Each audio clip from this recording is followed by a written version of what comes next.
Morning all. आज की class DElEd first year, हमारा सब्जेक्ट कोड F11 और आज के लेक्चर का टॉपिक है सीखने और सिखाने में कला अनुभव के प्रभावी समावेश हेतु शिक्षक एवं विद्यालय की भूमिका। प्राचीन काल से ही हमारी सभ्यता जब से विकास की तरफ चली और शिक्षा के द्वारा इस समाज के निर्माण की प्रक्रिया चली, तभी से एक शिक्षक का इस समाज के निर्माण में महत्वपूर्ण स्थान रहा है।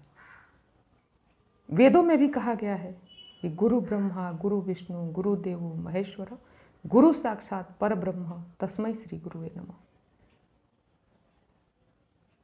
हमारे महान शिक्षाविद चाणक्य ने कहा है कि प्रलय और निर्माण शिक्षक में खेलता है, कि एक शिक्षक ही चाहे तो इस एक सुसंगठित सुसंस्कृत समाज का निर्माण करेगा,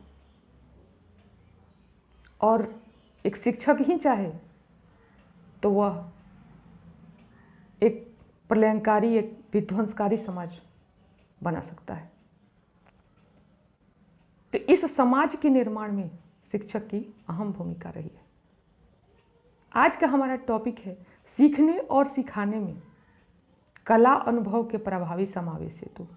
जो शिक्षक को कलात्मक अनुभव है, उनको सीखने और सिखाने की प्रक्रिया में वह किस प्रकार प्रयोग करता है, उसका समावेश किस प्रकार करता है, चर्चा करेंगे। सीखने और सिखाने की प्रक्रिया, तो उसमें उसके क्या भूमिका है, उसके कार्य क्या है। शिक्षक का स्थान सामाजिक दृष्टिकोण से महत्वपूर्ण है। जैसे हमने कहा कि समाज का निर्माता शिक्षक ही होता है। डॉक्टर राधाकृष्णन, हमारे भूतपूर्व जो राष्ट्रपति थे, उन्होंने कहा है शिक्षक राष्ट्र के कल्याण और भविष्य की धरोहर के रक्षक हैं, क्योंकि शिक्षक ही वह मार्ग बताता है जिस पर चलकर छात्र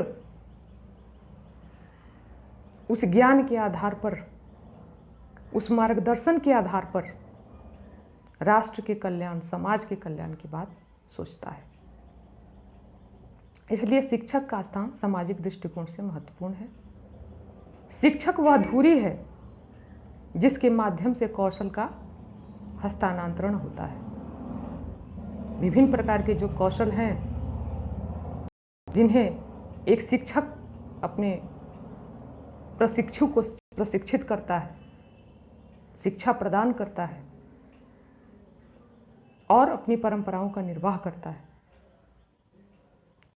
वही सबसे जो केंद्र है शिक्षक, जिससे विभिन्न प्रकार के कौशल, विभिन्न प्रकार के गुण हमारे जो विद्यार्थियों में विकसित होते हैं। शिक्षक किसी देश की परंपराओं और सांस्कृतिक विरासत की पीढ़ी दर पीढ़ी आगे बढ़ाता है। शिक्षक ही वह धुरी है, वही वह केंद्र बिंदु है जो बच्चों में अपने राष्ट्र की परंपरा का ज्ञान प्रदान करता है। हमारी सांस्कृतिक विरासत क्या थी,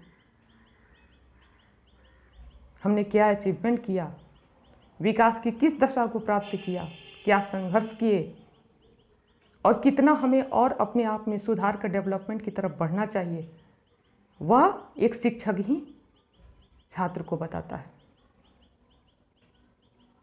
हुमायूं ने शिक्षक की ही महिमा के बारे में कहा है कि शिक्षक राष्ट्र के भाग्य के निर्णायक हैं। शिक्षक के समर्थन में शिक्षा आयोग ने भी कहा है 64 और 66 में कि राष्ट्र का निर्माण कक्षाओं में हो रहा है। तो इस प्रकार शिक्षक ही वह केंद्र है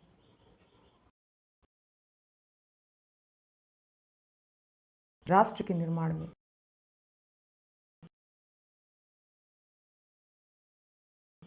समाज के पुनर्निर्माण, क्योंकि परंपराएं टूटती हैं और फिर बनती हैं। विकास की अवस्था को प्राप्त करने में ये टूटने और जुड़ने की परंपरा चलती रहती है। तो इसीलिए जब सामाजिक पुनर्निर्माण की दृष्टि से शिक्षक उसके व्यक्तित्व के गुण, व्यवसायिक प्रशिक्षण और स्थिति महत्वपूर्ण तत्व है। इसी दृष्टिकोण को ध्यान में रखते हुए यूनेस्को द्वारा प्रकाशित रिपोर्ट में शिक्षा के संदर्भ में 4 बातों को बल दिया गया है। पहला, ज्ञानार्जन के लिए अधिगम, लर्निंग ऑफ नो, ज्ञान के लिए सीखना, क्योंकि ज्ञान प्राप्त करने पर ही हम आंतरिक और बाह्य दोनों रूप से अपने आप को विकसित कर पाएंगे। कार्य के लिए अधिगम, लर्निंग टू डू, जो कार्य निश्चित किए गए हैं, जो उद्देश्य हमने निर्धारित किए हैं, उसको पूरा करने के लिए हम सीखना। जीने के लिए अधिगम, लर्निंग ऑफ लाइफ, को जीने की कला सिखाए बच्चों को। तो जीने के लिए जो सीखना है, जीने के लिए जो अधिगम है, वह भी शिक्षक के द्वारा ही बच्चों में प्रेरित किया जाता है। आत्म अनुभूति के लिए अधिगम, लर्निंग ऑफ सेल्फ एक्चुअलाइजेशन, अपने आत्मा की अनुभूति, क्योंकि वही आत्म अनुभूति जो है वह हमें सही डायरेक्शन में कार्य करने की शक्ति प्रदान करता है। तो इसके लिए भी जो अधिगम है वह शिक्षक के द्वारा प्रदान किया जाता है कि वो अपने आत्म अनुभव को, अपने अंतर की शक्ति को महसूस कर सके। इस प्रकार शिक्षक के बिना शिक्षा की कल्पना करना व्यर्थ है। जब भी शिक्षा की कल्पना की जाएगी तो शिक्षक निश्चित रूप से वहाँ विद्यमान रहेंगे, क्योंकि शिक्षक के बिना शिक्षा हो ही नहीं सकती। शिक्षक के क्या गुण होने चाहिए, किस प्रकार क्या विशेषताएं होनी चाहिए, विशेषताएं शारीरिक, सामाजिक, बौद्धिक एवं भावात्मक योग्यताएं गुण एवं अनुसंधान की शिक्षा को गति प्रदान करते हैं। शिक्षक कैसा होना चाहिए, उसमें किस प्रकार की व्यक्तिगत विशेषताएं हों, उसका शारीरिक विशेषताएं उसमें क्या हो, सामाजिक रूप से वो क्या जानता है, बौद्धिक और उसकी भावात्मक किस प्रकार के भावों द्वारा वह स्टूडेंट को शिक्षा प्रदान करता है। तो यह जो है वह जब हम उसका रिसर्च करते हैं, रिसर्च करने के बाद ये शिक्षक के इन गुणों के आधार पर हम शिक्षा की गति का निर्धारण करते हैं और उसका हस्तांतरण उसको बढ़ाते जाते हैं अपनी पीढ़ियों के लिए। इस दृष्टि से शिक्षक की भूमिका, कार्य एवं दायित्व अत्यंत महत्वपूर्ण है।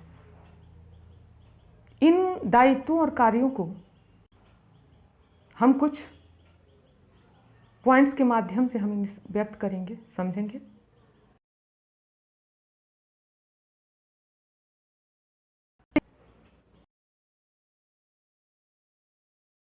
तो विद्यालय को संगठित करने में शिक्षक की भूमिका महत्वपूर्ण है, क्योंकि कक्षा में छात्रों से संपर्क शिक्षक का उत्तरदायित्व होता है।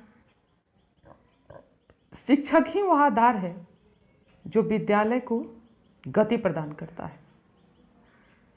शिक्षक वह कड़ी है जो शिक्षक, शिक्षार्थी, प्रबंध और अभिभावकों के मध्य एक कड़ी का कार्य करता है। शिक्षक वह है कड़ी है जो शिक्षक, शिक्षार्थी, शिक्षक और विद्यार्थी जो है उसके हैं, प्रबंधन जो है और अभिभावक जो है उनके बीच संबंध स्थापित करता है। शिक्षकों के बिना किसी भी प्रकार के बालकों के लिए उनके विकास के बारे में या उनके अधिगम के बारे में योजना बनाना व्यर्थ है। विद्यार्थी किसी भी विद्यालय के मुख्य बिंदु होते हैं। उनके व्यक्तित्व को निखारना, उनमें अनेक प्रकार के आचरणों का प्रादुर्भाव करना, उनके संस्कारों का बीजारोपण करना, यह विद्यालय का उद्देश्य है। और इस उद्देश्य की पूर्ति शिक्षक के द्वारा ही संभव है। और शिक्षक इस कार्य में कितना रुचि लेता है, इस कार्य को सिखाने में उसकी कितनी निष्ठा है, यह अत्यंत महत्वपूर्ण है। इस प्रकार विद्यालय के संगठन में शिक्षक की भूमिका महत्वपूर्ण। प्रशासनिक अधिकारियों के से संबंध स्थापना में शिक्षक की, जैसा कि आप जानते हैं कि शिक्षक विद्यालय प्रणाली का एक महत्वपूर्ण अंग है। शिक्षक की राष्ट्रीय एवं विद्यालयी संबंधी नीतियों के निर्धारण और क्रियान्वयन में की शिक्षा होनी चाहिए, क्या क्या कार्यक्रम होने चाहिए, किस प्रकार की क्रिएटिविटी होनी चाहिए, इन सब चीज़ों में शिक्षक की भूमिका महत्वपूर्ण है। शिक्षक ही वह संसाधन है जो भावी पीढ़ी को नीतियों का अनुकरण करने को प्रेरित करता है। विद्यालय जो विद्यालय के अधिकारियों द्वारा निर्धारित की जाए, उन नीतियों को, उन नियमों को पालन करने के लिए वह स्टूडेंट्स को बाध्य करता है, वह विद्यार्थियों को, जो उस विद्यालय के अधिकारियों मैनेजमेंट द्वारा निर्धारित। विद्यालय प्रशासन के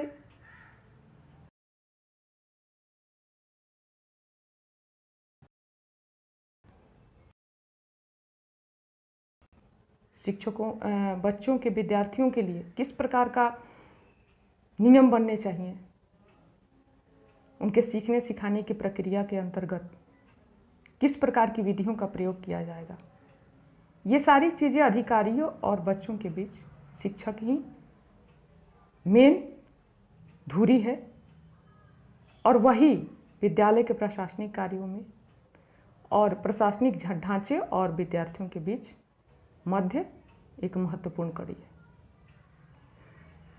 प्रधानाध्यापक जो विद्यालय के लक्ष्य को निर्धारित करता है, योजना बनाता है, ये सारी योजनाएं की क्रियान्वयन का, इनको क्रियान्वित करने का कि उनका दायित्व शिक्षक का होता है, क्योंकि बिना शिक्षक के कोई भी कार्य प्रबंधन समस्याओं के संदर्भ में शिक्षक की भूमिका भारत और विद्यालय को एक छोटा देश ही कहा जाता है।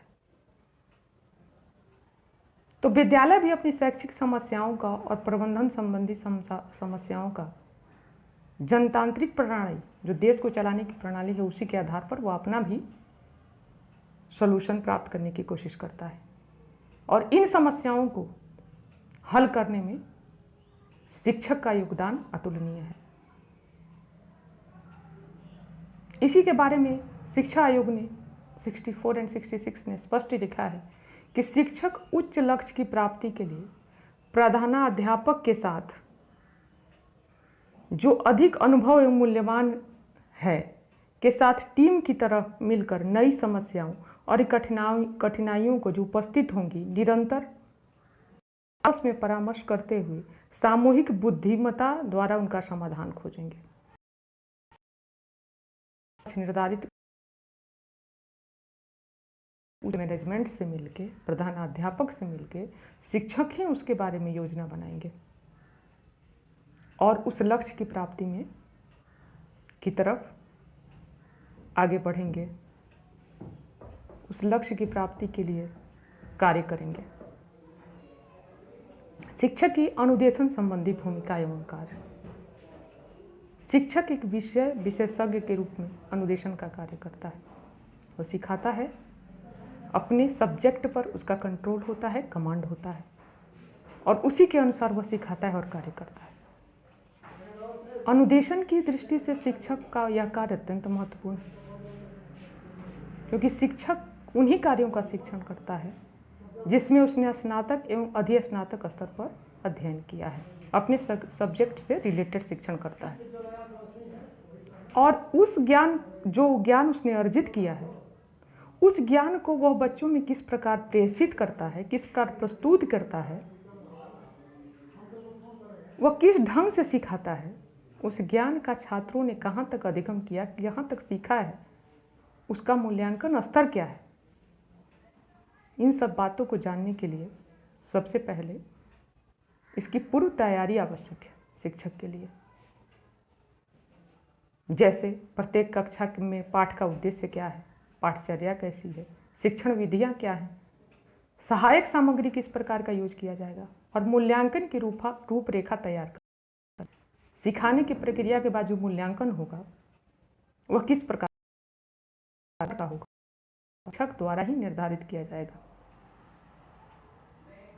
कौशल विकास, प्रभावी अनुदेशन सिखाने में प्रभावकारी मेथड्स का ज्ञान भी आवश्यक है। तो इस प्रकार के विभिन्न कार्यों के विभिन्न अपने सीखने सिखाने की प्रक्रिया के माध्यम से शिक्षक अनेक प्रकार की विधियों, अनेक प्रकार की योजनाओं का क्रियान्वयन करता है और उसी के आधार पर वह सिखाता है। इस ज्ञान को प्राप्त करने के लिए उन्हें ग्लेजर मॉडल, संकल्प मॉडल, इंक्वायरी प्रशिक्षण मॉडल आदि में प्रशिक्षण लेकर वह इन ज्ञान को प्राप्त करता है और इन ज्ञान का प्रयोग वह अपने शिक्षण में करके शिक्षण कार्य को प्रभावशाली बना सकता है। पाठ्य सहगामी क्रियाओं में आयोजन संबंधी शिक्षक की भूमिका एवं कार्य। शिक्षा का मुख्य कार्य बालक के व्यक्तित्व का विकास करना है। संपूर्ण विकास, व्यक्तित्व के विकास केवल बौद्धिक विकास,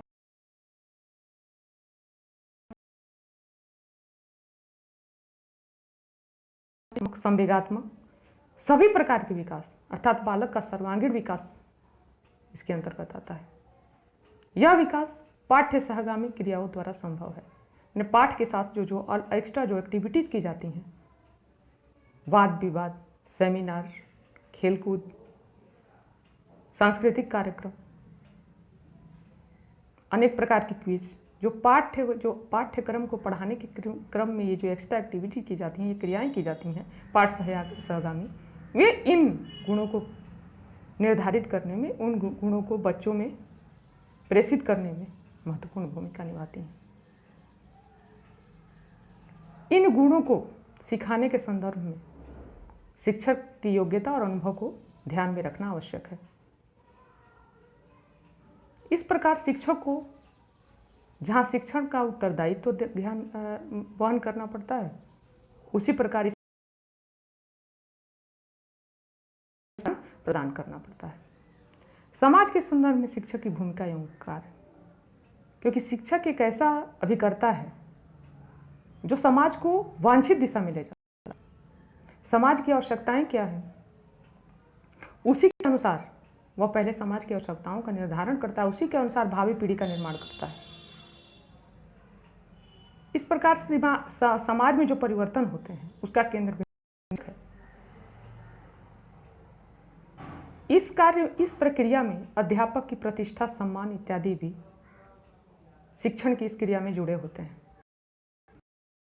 समाधान में कितनी रुचि लेता है, समाज में उसका किस प्रकार का सम्मान है, इन्हीं बातों को ध्यान में रखते हुए सर विलियम्स ने कहा है कि सर विलियम कार ने कहा है कि संसार में अध्यापक का स्तर तब ऊंचा उठेगा जब वो अपने आप को अध्यापक कहलाने में गर्व अनुभव करे।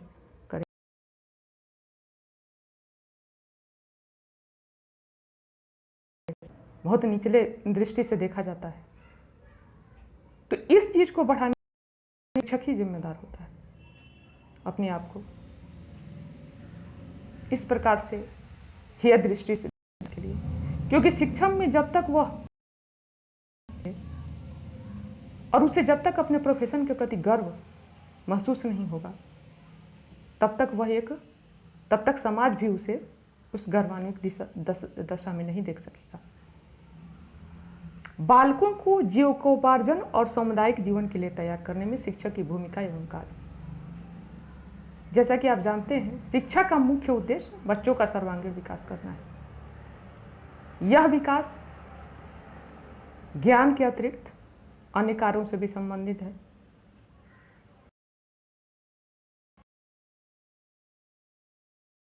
की शिक्षा प्रदान, उन कौशलों को सीखकर बच्चा जैसे अपने पैरों पर खड़ा हो सके, क्योंकि किसी भी ज्ञान का मुख्य उद्देश्य यह भी होता है कि बच्चा अपने जीविकोपार्जन में जब वो प्रैक्टिकल अपने जीवन में जाए तो जो शिक्षा प्राप्त किया है उसने उसमें जीविका में उसका प्रयोग कर सके, जीविका जीविका कमाने में, जीविकोपार्जन करने में।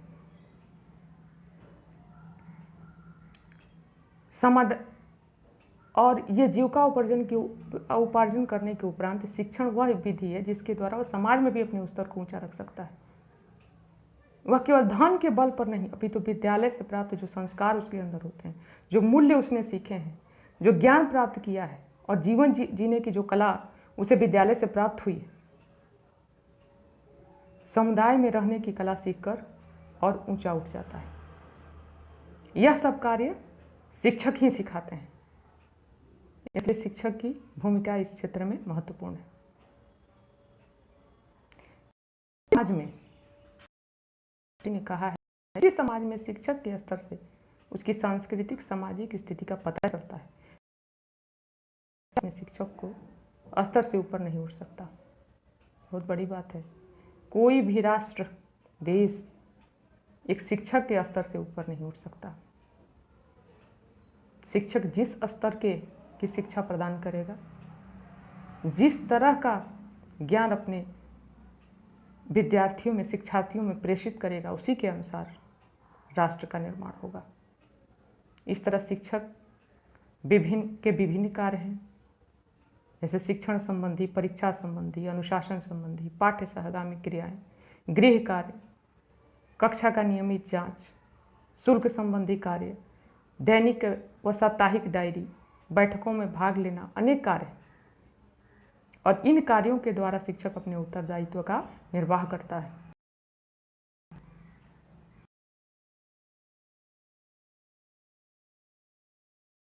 चारित्रिक विकास करे, कक्षा का उचित प्रबंधन करे, बच्चों को उचित शिक्षा प्रदान करे, छात्रों के कार्यों का निष्पक्ष रूप से मूल्यांकन करे, छात्र व्यवसायिक, सामाजिक और नागरिक, अच्छे नागरिक बनने की शिक्षा प्रदान करे। इस प्रकार शिक्षक की भूमिका समाज में अत्यंत महत्वपूर्ण है। उसके कार्य, उसका उत्तरदायित्व इतना महत्वपूर्ण है कि इसके द्वारा वह राष्ट्र को नई दिशा देकर उसे उन्नति की पथ पर ले जा सकता है। तो इस प्रकार हमने आज सिखाने में शिक्षक की भूमिका, कार्य एवं गुण को पढ़ा इस लेक्चर के माध्यम से।